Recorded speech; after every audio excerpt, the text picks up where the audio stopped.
I wasn't getting out of bed. I wasn't going to work. I hid my problems from everyone. I didn't want people to judge me. I watched my daughter suffering. I didn't know what to do. Because you joined the conversation, we know we are not alone. We are not weak. We are not ashamed. We are strong. And help is out there. We need to ask for it. Join the conversation. Visit letstalkstigma.org.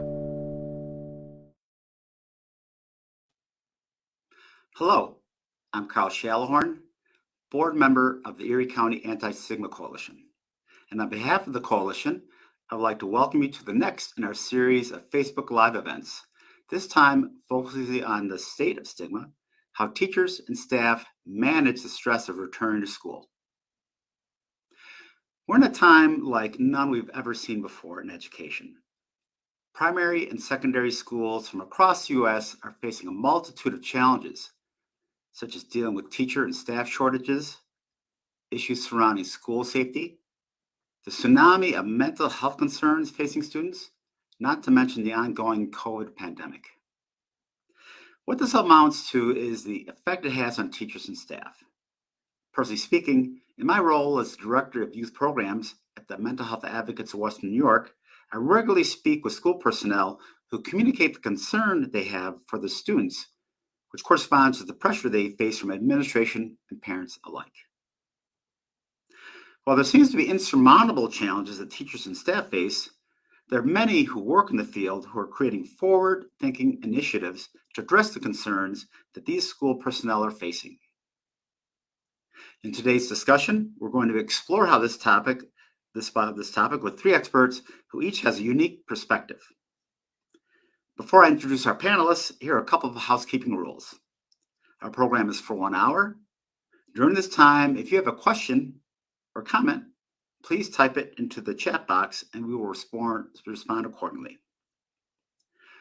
First, we have Dr. Keli Koran-Luchey, a Hamburg Fellow who earned a PhD in counselor education with a concentration in school counseling, an advanced certificate in mental health counseling, and a master's in college counseling and student personnel work from SUNY Buffalo.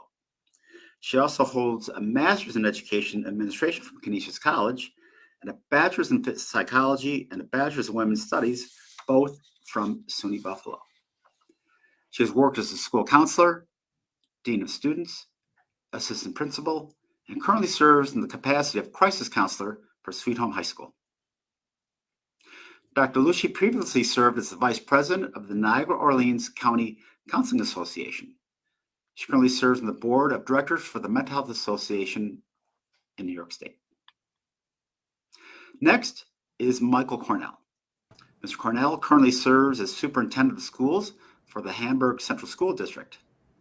He also served as president of the Erie Niagara School Superintendent Association and is the co-chair of the New York State Council of School Superintendents Legislative Committee. He's also served 2 terms on the council's House of Delegates. Mr. Cornell was recognized by the School Administrators Association of New York State as a 2013 Middle School Principal of the Year for Western New York and by Phi Delta Kappa as the 2014 Middle School Principal of the Year. Mr. Cornell has also served as an adjunct professor at Niagara University, teaching the capstone for the School District Leader program to students in their Educational Leadership program.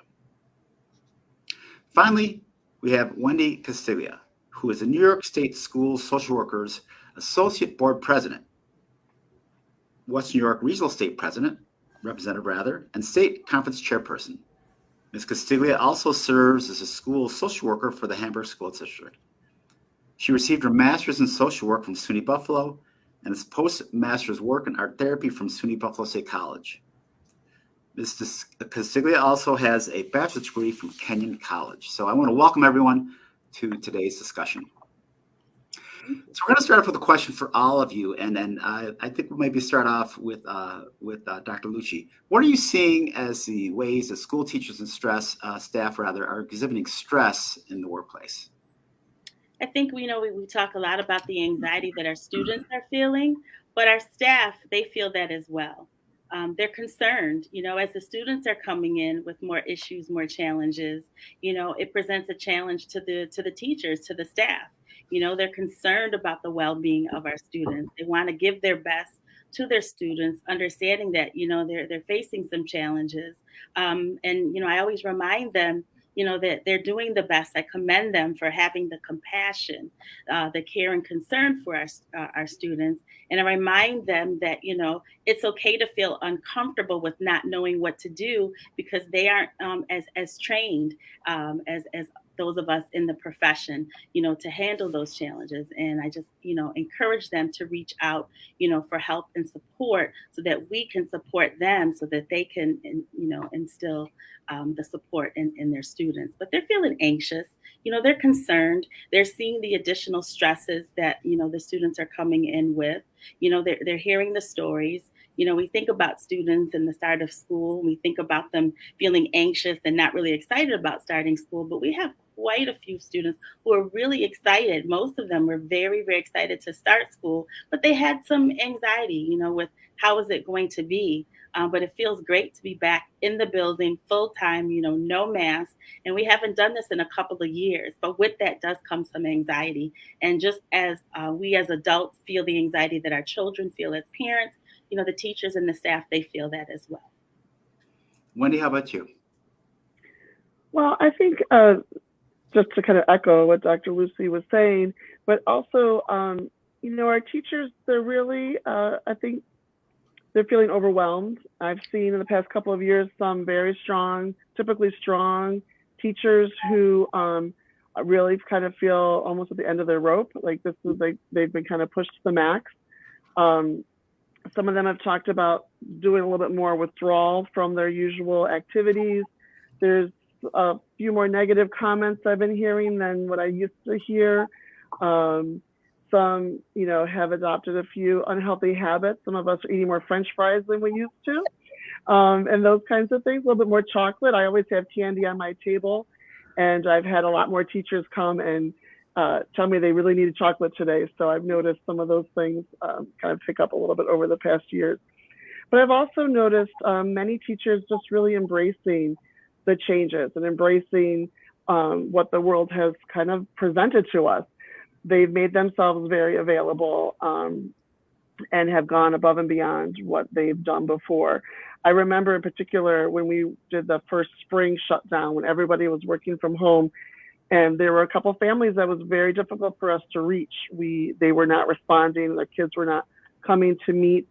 And I remember one parent actually finally texted me back on a beautiful Sunday afternoon, and I reached out to all of her children's teachers. And I'm sorry for calling you in the middle of the day, but I really need their login information so they can get onto their things. And within a half an hour, I had responses from every single teacher.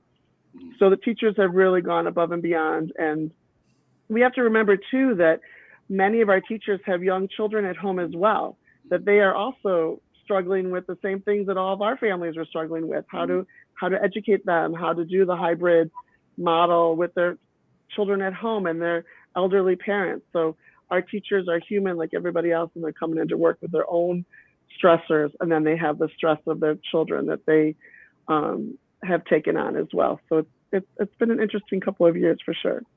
Some excellent points there, Wendy. What about you, Michael? So first, let me say how grateful, just for my perspective as a superintendent in Hamburg, I'm so grateful for Wendy and all of her colleagues and what our folks have done. It's like been a whole of school community effort to wrap our arms around kids who are going through this terrible time along with us, but they're kids, and it's very difficult for them. So, I'm so grateful for everything they do every single day for 2+ years to make sure that every kid has a great learning experience every day, regardless of the circumstances under which we've had to do it.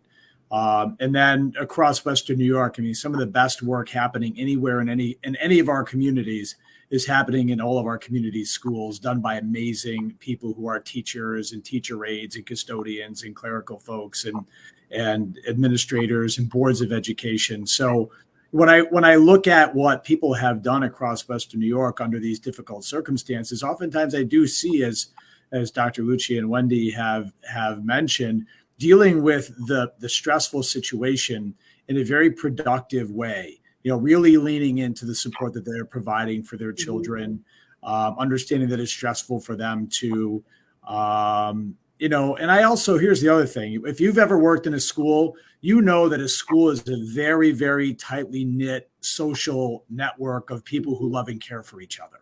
So what I really see is when people are having a hard time, they rally around each other.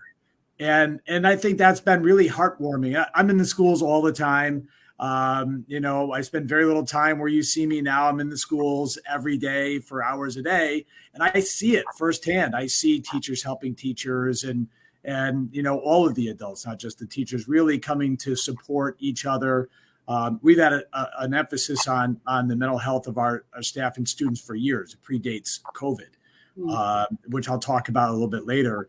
But what I really do see oftentimes is someone will come to their school principal, or sometimes to me, if I happen to be in the building, and say, I just had a conversation with Wendy, and if you could do me a favor and just maybe go and chat her up a little bit and make sure she's okay. We'll go do it, and we'll see whatever Wendy needs. And, we there's nothing that anybody can do to make this really easier for people. We've tried, and we'll talk about some things we've done we think make it easier. But the one thing that we know we have to do is support the heck out of people when it gets hard for them. Yeah. And I think that's one of the things that superintendents and administrators have really tried to do for those of you who are really, in the counseling offices and in the classrooms with kids every single day. That is really a remarkable thing to understand, is that when you, like you said, someone is struggling, whether it be one of the teachers or staff or other members of the school community, that people do rally around each other. And it is interesting. I haven't worked in the school myself, but I do know people who have and who do. And I think the thing that you're all saying is that despite the challenges that are there are ways that I think are almost organic in a way. I mean, it seems like it's a human nature thing to care for each other. But the fact that the teachers and the staff, they're all kind of in this same environment, it's necessary. Would you agree with that? It's a family. I mean, it's not just the same environment. It really is a family feel where you love and care for each other. And the other thing, too, is as the adults in the school, that you might be having a difficult day, a difficult month. You might be having a hard time with your child at home. And if you're the person with children, that's the professional part of being a professional. I see it every day. They'll set that aside. They're there present for their children in that moment or that class period or that day.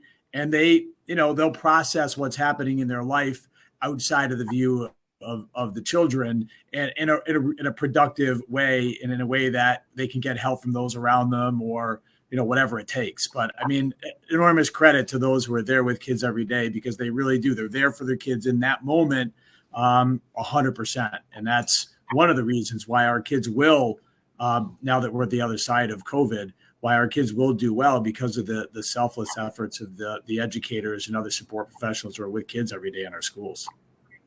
That's just wonderful to hear. So I'm going to follow up actually with Dr. Luchey. So you've served in a variety of roles, as we've heard in your career, quite a few different roles, but you've said you've kind of had an interesting perspective from all these roles. So are you seeing any trends as far as school personnel are being impacted by the increasing needs of students over time, compared to, of course, I know you've had, I'm not sure how long you've worked in the field. I know it's been probably at least 15, 20 years. 30 years. Wow. Okay. So I was close to 30. So things have dressed. You see some trends. I do. Number one, the conversations about mental health. Yes, we have a far way to go, but the progress that we've made in a short amount of time, I think, is commendable. I was just in a classroom yesterday talking to some students, and I'm very happy to see the level of comfort that they have in having the conversation, and in advocating for themselves, but also for each other. So I do see the progress there. I also see with our staff, so many of them are at times overwhelmed by the issues that are presented to them, that, just a couple of years ago, those issues would typically come to us directly in student services. But I think as a result, actually, of COVID, virtual instruction, students, were forced to communicate more, through technology with their teachers and school staff, but it also afforded them the opportunity, the desire, or because they were feeling so overwhelmed, they started sharing much more with their teachers.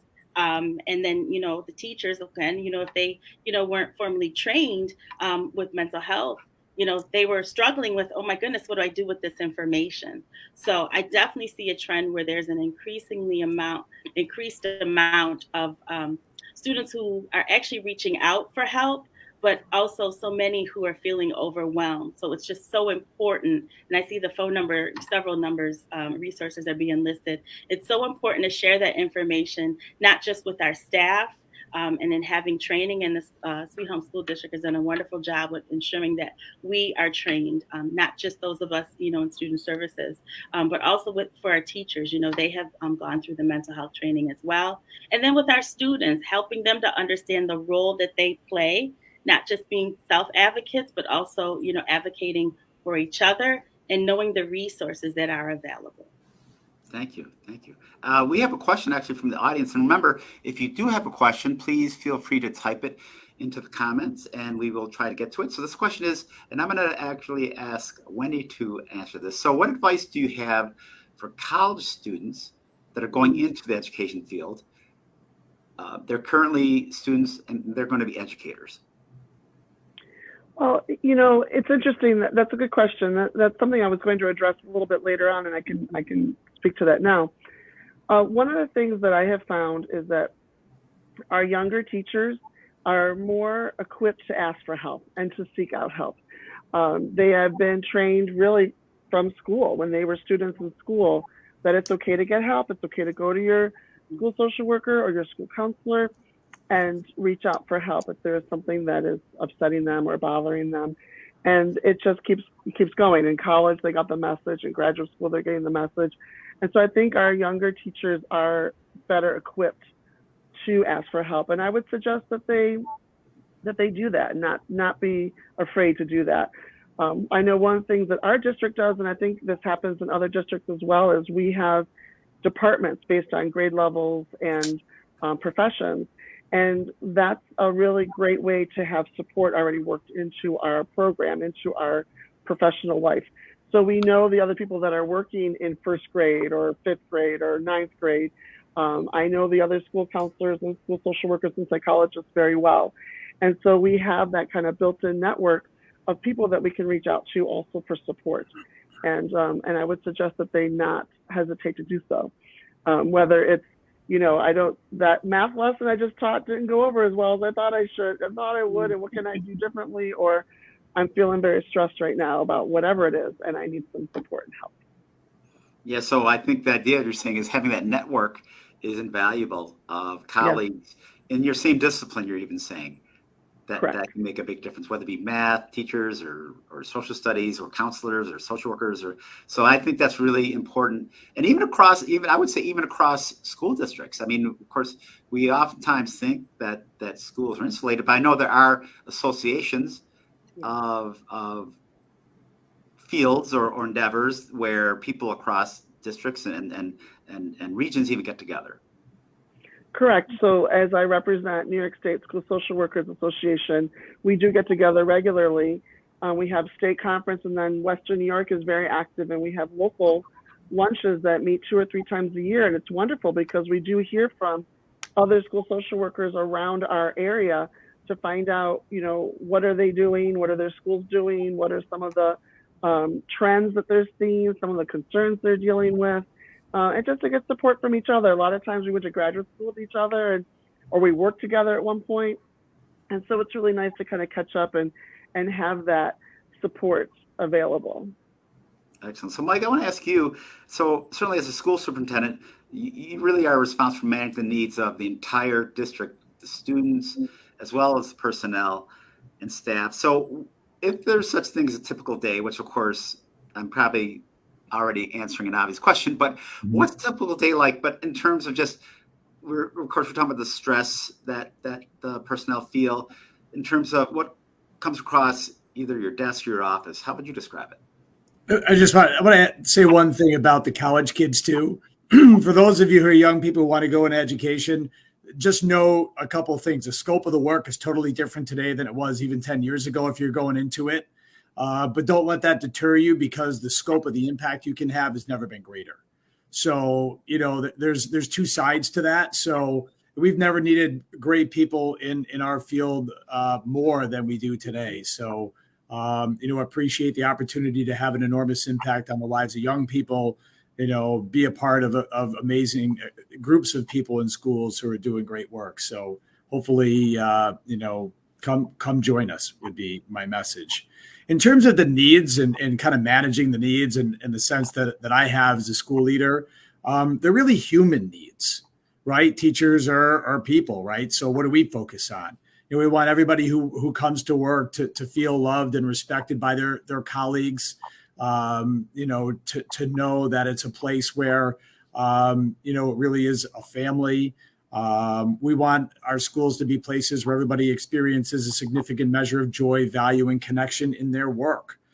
We know that when people experience joy, value, and connection in their work, it doesn't make it impossible for somebody to suffer stress or suffer a mental challenge or an emotional challenge, but it provides a much more supportive framework for, within which that work happens.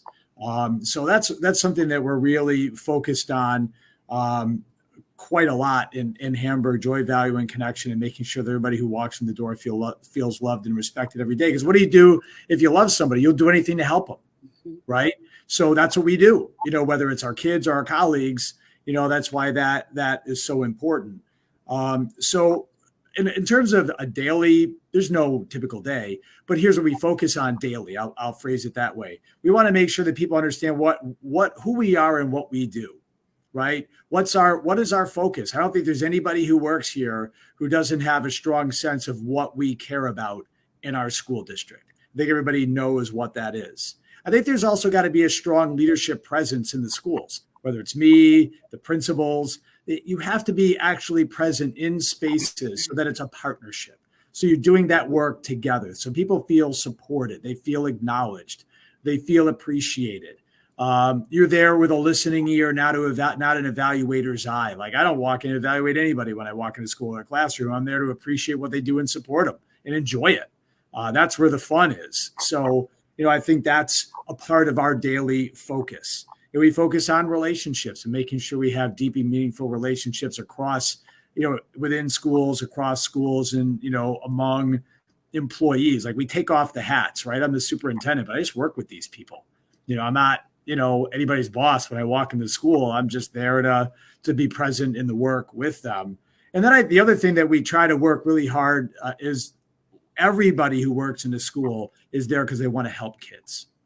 So long before COVID started, we made the decision to train every single adult, regardless of job you do, in youth mental health first aid. I don't think there's more than 5 districts in the entire state that have certified everybody with a full day training. We have the largest team of certified trainers anywhere in upstate New York. I mean, Wendy's one of them. We have 9 trainers. Nobody else has 9 youth mental health first aid trainers in upstate New York. And the reason we did that is because in 2018, 17, when we started the process, you could see the mental health crisis coming. It was probably already there, but you could see the wave coming.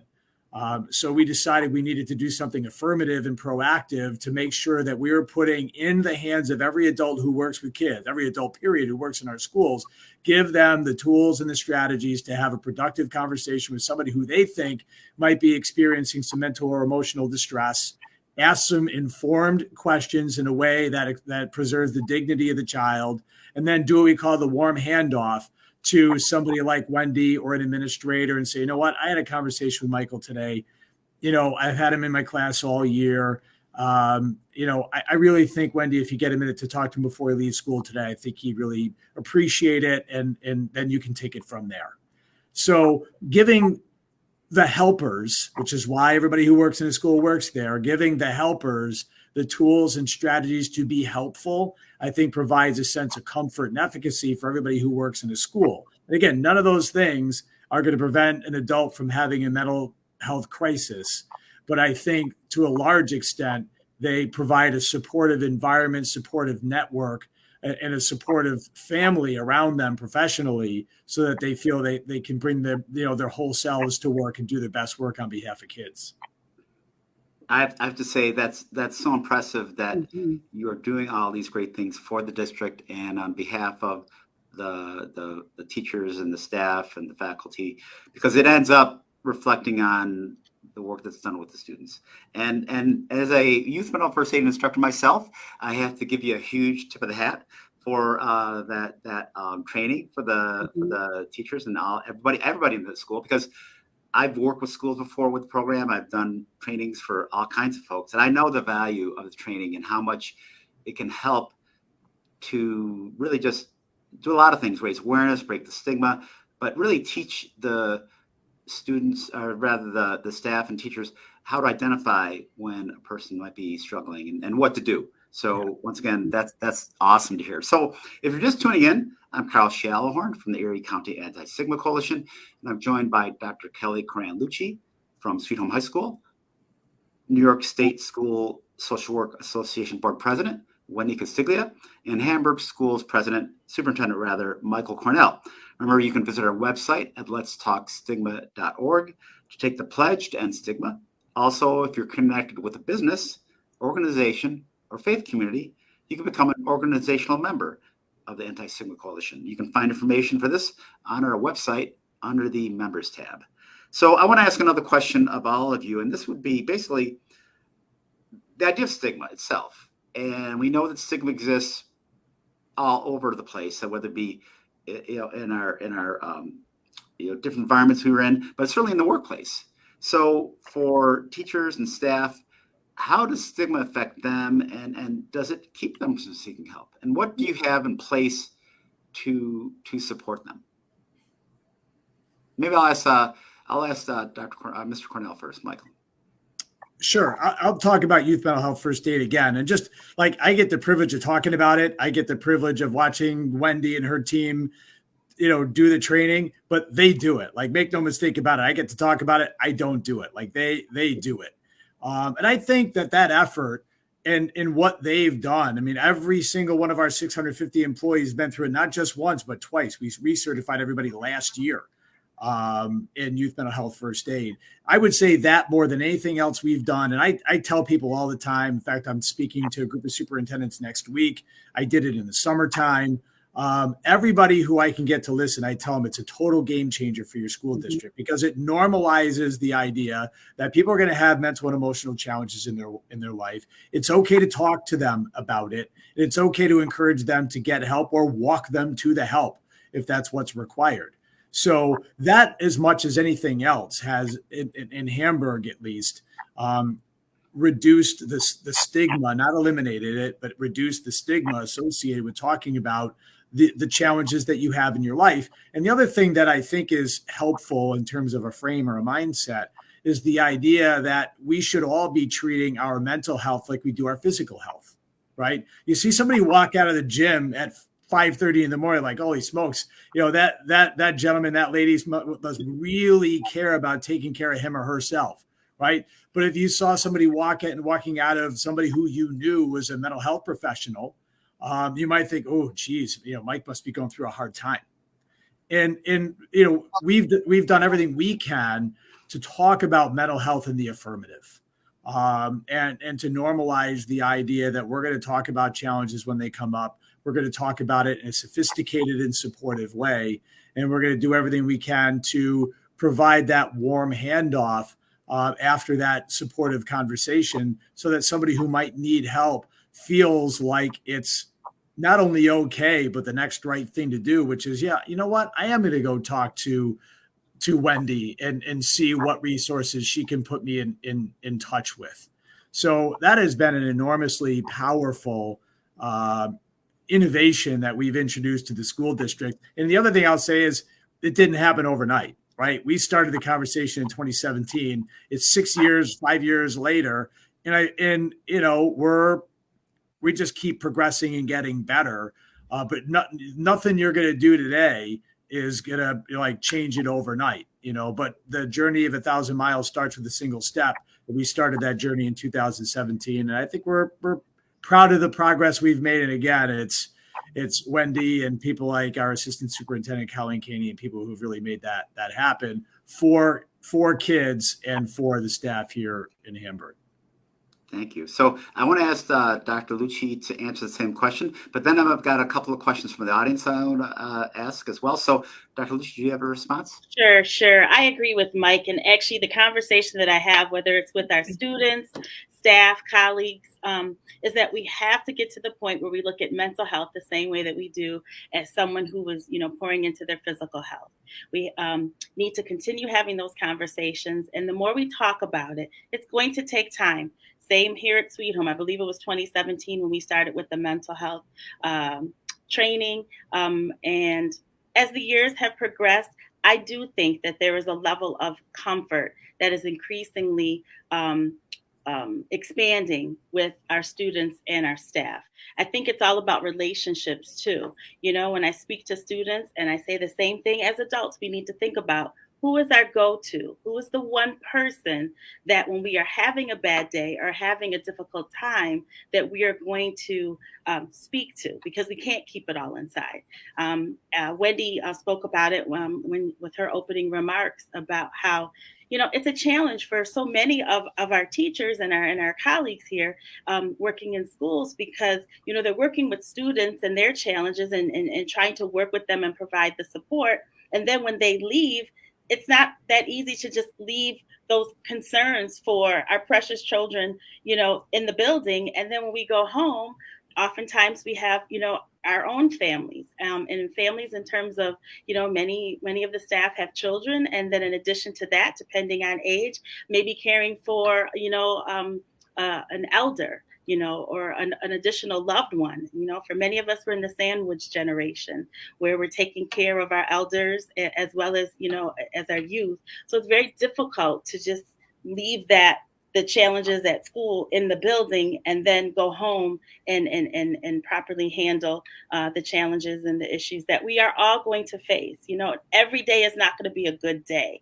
But it's important to be able to have someone that we can just vent to. Sometimes it just feels good just to let it out, but if you don't let it out, that cup is going to run over. But in terms of stigma, of course, it still exists. But I do think in the last, 5-6 years, we have made tremendous progress. And the only way that we're going to continue to make progress is, one, by establishing relationships. When you pass someone in the hallway and you really ask them, how are you doing? Are you really waiting to hear their response? Because people are more comfortable with actually sharing about how they're feeling, not good today, Well, have you checked in with that colleague who shared that with you as you're both, passing in the hallway trying to get to your next class? Check in with them. And then, just being patient and reminding them every day is not going to be their best day. But as long as you are able to give your best, which is going to vary from day to day, you're doing the right thing. That's excellent. And I do want to just say that I think really when it comes down to it, the idea of improving and supporting, like I said, the faculty and staff and addressing the idea of stigma is a way to seek help. So, and actually to piggyback on that, I want to ask Wendy. So as far as initiative strategies for self-care for staff, what are you seeing? Well, we are, as a school district, it's been spent a lot more time in our staff meetings addressing some of those concerns and having time set aside to either learn different coping strategies or have time to talk to each other about things that we are doing to help ourselves. It's really an encouraged conversation that's been going on for a few years now, particularly over the past couple of years. But as Mike has alluded, it's been going on even before the pandemic. But I think it's just really important that we, as has been mentioned before, we just remember to support each other, and that we, share what we're doing, share, our hobbies and our things that we like to do that kind of help us to eliminate some of the stress, and to remember to do them for ourselves. I think that's one of the things that's really hard is there's a lot more asked of teachers today, and it's not just about reading, writing, and arithmetic anymore. It's also about social emotional learning and mental health concerns and family stressors. These kids, more and more kids are coming in with a lot of stress on their shoulders, and they're bringing that into class with them.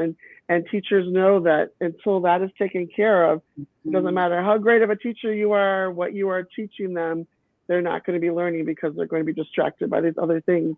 And so it's important that we as teachers and staff remember to keep that in balance, and that we need to treat ourselves with kind gloves as well. And remember that, we have our own things that maybe we put on the back burner when we're here, but we do have to address them at some point and reach out to each other for support. And as Dr. Luchey said, it's important to remember, reach back out to that person that maybe was having a bad day and see how they're doing, or they had a bad day yesterday, see how they're doing today. And I love her comment about, asking someone how they're doing and actually waiting for the answer. So often in society, we use "how are you" as a way of saying hello, but it's really asking a question and, wanting to know, how are you doing today? I do want to know, and I want to stop and wait to see what your response is going to be. And that's really important that we remember that too. And so I'll even add to that. Sometimes I'll even ask, how are you feeling? Mm-hmm. That's another way of asking the question. Mm-hmm. And I just want to make a note, and I'm going to follow up with Michael about Hamburg was actually the very first Erie County Anti-Stigma Coalition organizational member. So as I mentioned before, I'm asking those of you who are watching, if you are aligned with a school especially, or a business, or a faith community, or an organization, you can become an organizational member by going to the letstalkstigma.org website, clicking on members tab, and you can join Hamburg and all the other great schools and businesses and organizations that have joined us in our pledge to end stigma. So I do want to actually follow up with Michael and just ask, do you have EAP? And if so, can you describe how that works with your district? We do. And let me just say it's employee assistance program for those of you who don't know. Yeah, so we have a similar EAP to what other school districts have, where it's essentially serves as a portal into a variety of supportive resources that employees can take advantage of. And we've kind of coupled that with we are now a self-funded. We insure ourselves. So being self-funded, that it gives us the opportunity to craft our own wellness programs. So what we've done as a part of our very comprehensive wellness program is incorporated a ton of self-care opportunities in there for everybody who's covered by our insurance and those who aren't. But they can still log in. It's like an extra step to log in, but they can take advantage of the stuff that's in there. So you get points for taking a walk during the workday, for going to yoga in the morning, for meditating for 5 minutes, and all these other types of self-care options that we really do want to encourage. Like if I see somebody during a planning period taking a walk around the track, I'm like, great. Like, they'll prepare for tomorrow later on or whenever. Like, I see the product in the classroom and it's great. So I don't have to sit around and wonder what got us there. Like I see it. So if they go do something like that, I think that's wonderful. Another thing that we've did, I'm going to say this, and then I'm realizing I'm probably bird walking away from your question, Carl, but sometimes it's the little things, right? So Wendy, I don't remember, it was in the springtime, we did an afternoon pick me up, where we worked with a local bakery and Spot Coffee, and we had coffee and cookies and fruit, like healthy snacks, brought to every building, including, the maintenance building, the district office, the 6 schools, so that, we timed it so it was like a little bit after lunch. You go grab a coffee, grab a snack, hopefully linger and talk to your colleagues. We put it in a common space. So you can spend like 10 minutes just kind of shooting the breeze with somebody they haven't seen in 3 weeks or something like that, who they used to teach next door to. So, I think I don't know if that answers your question, but it came to me, it occurred to me to talk about the little things because I think they matter a lot. No, the little things are important. They go a long way in showing. Can I just share? Yeah, please do. Also, at Sweet Home as well, we have a lot of supports that are available through our Family Support Center. And as you know, Carl, Noack is the coordinator, and she's done a great job with not just sharing out information that provides support for our families, but also more and more information is shared about support for our staff. She, actually oversees, the EAP as well, and just encouraging staff, to just check in or to seek help as needed. And sometimes people actually want help, they just don't know where to go. So there's more and more information that's shared. We too have had yoga, when the numbers were higher and things were a little bit more reserved and closed. We've actually even hosted some virtual yoga, evenings, and the teachers really enjoyed it. Also offering workshops and encouraging not just, our parents and guardians to attend on information about mental health, how to provide support to our children in need, but also encouraging our staff as well. And so many of the staff members have really enjoyed being able to sit in on those conversations, the workshops, and many of them being virtual. So it allows them to be at home, but also learn. And it's helping them not only with their students, but also within their own families. Excellent. I want to follow up with you, Michael. And I think I mentioned this, referenced this in the beginning in my opening comments or statements about school safety. And of course, we can't ignore school safety and the stress that can be felt by those who work in school environments. So how would you describe the challenges that you see, and how are you trying to help your staff with those things?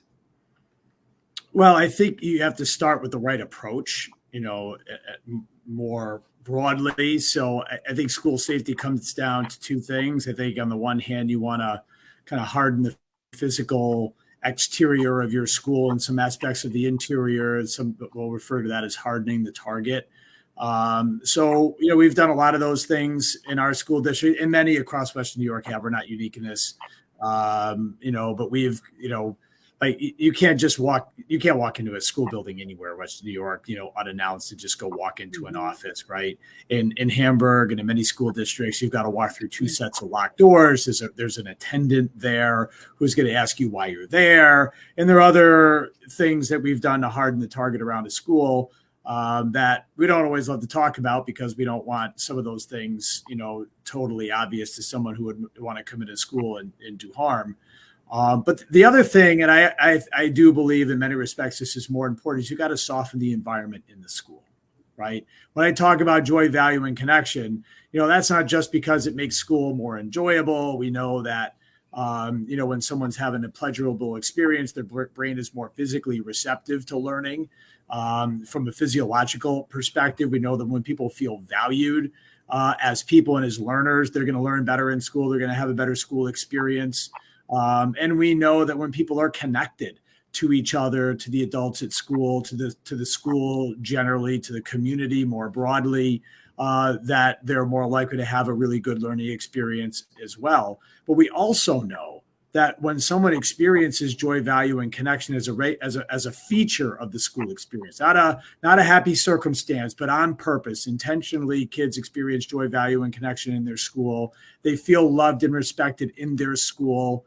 Those 5 words are typically not attached to someone who's going to come into a school environment and commit a violent act, right? When they go back and look at some of the and I'm not going to pretend to be an expert. Wendy and Kelly are probably far more expert on this than I am, so they can chime in after.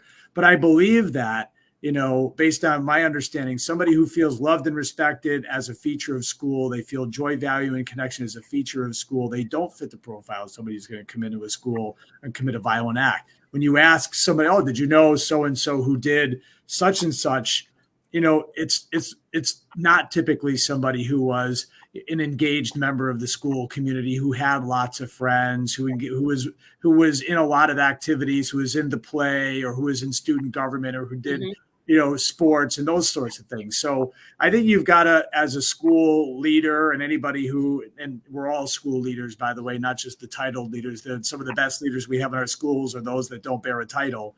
But as everybody who is a school leader, it's a responsibility to make sure that the physical environment is difficult to penetrate, for somebody who wants to commit a violent act, but also that the environment in and of itself is not conducive to, allowing some of the attitudes that would cause somebody to commit violence to fester in that person. So I think that's the approach that we take in fairly broad strokes. I think Wendy and Keli have a lot more expertise in some of the particulars than I might. I think that's an excellent point that you made, Mike. It's all about relationships, and you're right. If the student is more engaged, has relationships with other peers, staff in the building, much less likely to create, a heinous act. We also emphasize the responsibility that we all have, in our building. If you see something, say something. You don't have to worry about making the decision. Ooh, I don't know. If share that with an adult, and then the adult can, and it doesn't necessarily, have to be one person. Usually it takes a team of people to sit down and then do the thorough investigation if there's, a conversation or concern about, there being a potential risk or harm. But I always stress, starting with the students, the responsibility that they have as well, to protect themselves, but also each other. And the sense of togetherness, which is what both Wendy and Michael have talked about, is very, very important. We have Derek Baker is the principal here at Sweet Home High School, and the opening day, said what's most important is family, and not just the togetherness and the cohesiveness within our building, but also outside of the building in our personal lives, in our family. And he says it, and he lives by that. People have already said, "Wow, family first." When you feel like you're part of something, then you also, feel a responsibility to keep things together and provide support to each other. And that's very important. That is really refreshing to hear. So I want to, if I could just add something real quick. One of the please. things that I've noticed and for all the years that I've been doing this, one of the things that I struggle with all the new safety measures that we have in schools is that, parents aren't as able to come into the building as they used to be able to. But thankfully, we have wonderful technology that teachers can reach out to parents very quickly and share wonderful stories about an accomplishment their student had or a concern maybe that they have. And I think because of technology, we've been able to overcome some of those other, negative side to having to have so many safety measures. And so I'm hoping, and I think that the families still feel a part of the child's education, which is the other part of the teamwork that we have, which is really important. The teachers, the students, the families, we all have to work together, and that's helped with that. Thank you. These are all great questions, by the way, for those who are watching, coming from our audience. So I know we have a little time left, but if you do have a question, feel free to throw it into the comments box. I want to follow up with another question from the audience, Wendy, and ask about, as parents, if parents want to know how to help and support faculty and staff at school, how can they do it? Well, I know that we're very fortunate that we have a really great PTSA organization, and every school has some kind of parent-teacher association that is part of their school. I would really encourage parents to join that organization.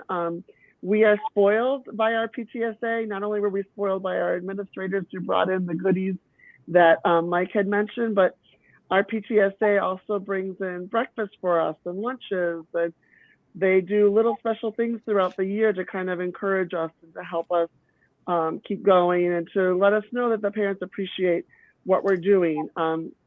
I think, teachers are really unsung heroes, and they are not as recognized for all that they do for our kids. And no one would be anywhere if there wasn't a teacher who taught them how to read somewhere in their lifetime. And I think that a lot of ways, teachers are unsung heroes. And, join your parent-teacher association. And if your parent-teacher association doesn't do something for the teachers, you can encourage that. It's just something, it doesn't take much. Give us a little chocolate bar. We're thrilled. Give us a new pencil. We're thrilled. We don't need much. We don't need much to show that we're appreciated and that people are saying thank you. So that's one thing that I would say to definitely do. Can I just add one thing? I may have asked. Be nice. Like, for all the parents out there and caregivers, nothing makes me sadder actually than when I see a teacher who's upset And oftentimes I got an email from a parent who thinks that this happened in class, and that like on purpose, like I would want a child to feel like that, or, the child goes home and tells a story and it's not exactly what happened. And the assumption is that, well, the teacher clearly must have done something wrong, so I better fire off an email that expresses my outrage, and also copy the principal, the superintendent, the board of education, and tag 17 members of the media. That's not necessary, right? The people who work in schools are in schools because they're going to love, by law, they're going to love and care for your children when they're in our care as though they were our own, right? That's our job. That's why we're there. So maybe when you want to communicate with somebody at the school, start from that assumption. This person is in school working with children every day because they love my child, and they're going to care for my child as though he or she were their child for the next 7.5 hours. And maybe when I reach out to this person, I'm going to start that outreach with the assumption that whatever has happened is something that we can work through together as a team, not something that I need to, try to create some sort of embarrassment for this teacher who goes to work every day and busts their rear end and do a great job for kids every day. So I think that's something that's certainly within everybody's power. Just be super nice and take a breath before you express some level of outrage to somebody at the school who you think has maybe done something that was not in your child's best interest. In one of the schools that I worked in, we had in our faculty room a quote that said, "We promise to not believe everything your child tells us about you if you promise to not believe everything your child tells you about us." So keep in mind that it's a story, and there's always other sides to the story. And like Mike was saying, we're here because we care about kids and we want to help them and help them be successful human beings. That's why we're here. That's why people sign up to be working in a school, whether it's as a teacher or social worker or cafeteria monitor. We're all here trying to help kids become successful human beings. Nobody comes into this job because we want to do something that's not nice to our kids. So I like that advice. Just remember, we're all here to try to help your child, and we're all here to work together as a team. Right. So I do have one last question. So this one actually comes from the audience as well, and I want to try to throw it out there. We have about 7 or 8 minutes left, so I do want to leave time for closing comments, but this is actually a very important question. It kind of points to what I mentioned earlier about the teacher shortages we're seeing. So, and this came also, it says, "My daughter is a senior in college and studying elementary education. One of her concerns is seeing a lot of first and second year teachers putting on social media that they're quitting. That creates stress and anxiety around going into this field as a career. What advice can you offer to handle this stress?" And she says, "This last question is for my daughter and is a topic of discussion with her classmates." And it ties into the idea of compassion fatigue, we know, and burnout, which is actually a reality. So how would you address this? And I'll just throw it out to anybody who would care to answer first. I'd say start with, what is your why? Thinking about, what is it about education? What is it about teaching that has led you to seek, getting into the profession? And I think the majority answer would be, if nothing else, the passion, the desire to want to give back, to the ability to enrich and to shape a child's life. And so with that said, I think it's very important, especially now more than ever, is knowing what you're getting into, seeking out some very strong internship opportunities, even just shadowing for a day, getting, I would say, having a well-versed background, not just in the classroom in terms of the variety of classes that you take, but also, when you're visiting schools, what kind of experience, and don't just hone in on one particular, grade level or, area. I think that's important. I think it's also more important now than ever than thinking about, how are you going to practice self-care? What activities, or even one activity, do you promise to engage in for yourself every day if possible? Because, understanding and dealing with the reality that things are, as Mike has said, and Wendy as well, times are very different now. Even 10 years ago, those who are seasoned in the profession and even those, who are new. But I also just think it's important to know exactly what you're getting into.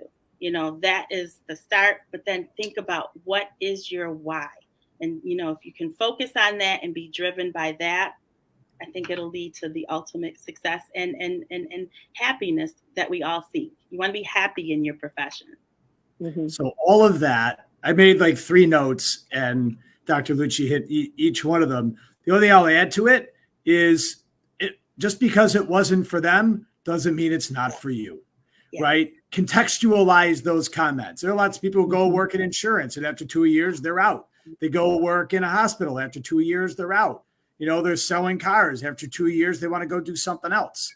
So there's a certain amount of churn in the labor market generally anyway. So I would take all that stuff with a grain of salt. Mm-hmm. Just because it's not for them, just because they're not going to make that commitment, it doesn't mean that it's not for you and that you can't or won't make the commitment. If it's a part of who you are, and just remember, when you're a teacher, and this goes for a lot of other professions, but it's not just what you do, it's who you are. And if you want to be one of those people, then education is for you.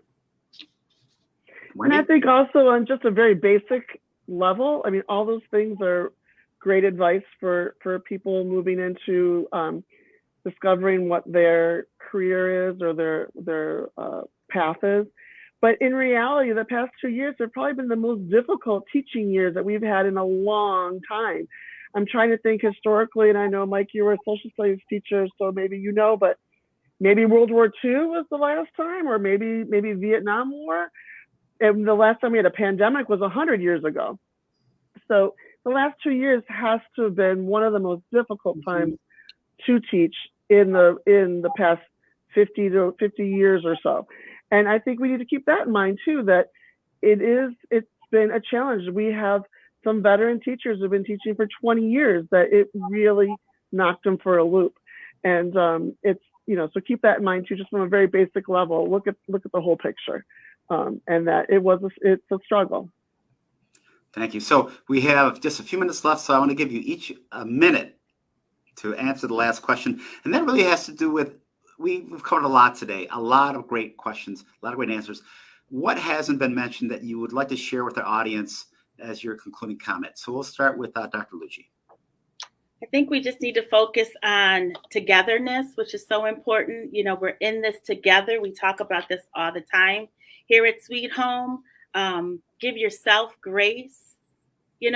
Every day, I can't say it enough, is not going to be your best day. And we have to acknowledge that, slogan is, it's okay to not be okay. We need to be able to acknowledge that, throughout our lives, we will be faced with some challenges. But I always like to focus on, let's look for the rainbow in the storm.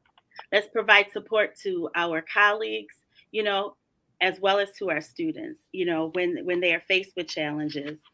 Seek opportunities, for training, even if it's a quick workshop, just, so that you can learn some new techniques. And then be patient. Mike was talking about that, being nice, take a deep breath before you respond to something. It's amazing what just a minute of taking a break, gives you an opportunity to release some stress and gather your thoughts so that they are articulated in the best way possible, not to cause harm, but to create, a better good, because, we want growth and being part of the solution too. And that goes into parenting as well. Thanks. Mike. I think that the whole together piece is really important. I think the other thing that is really important is to, recognize for those, folks who are, people who are watching this are watching because they want to be involved. They're involved in their community. They're, maybe they have a relative or a friend or a neighbor who's a teacher and they're worried about them. Maybe you work in a school. Maybe you're on a PTA.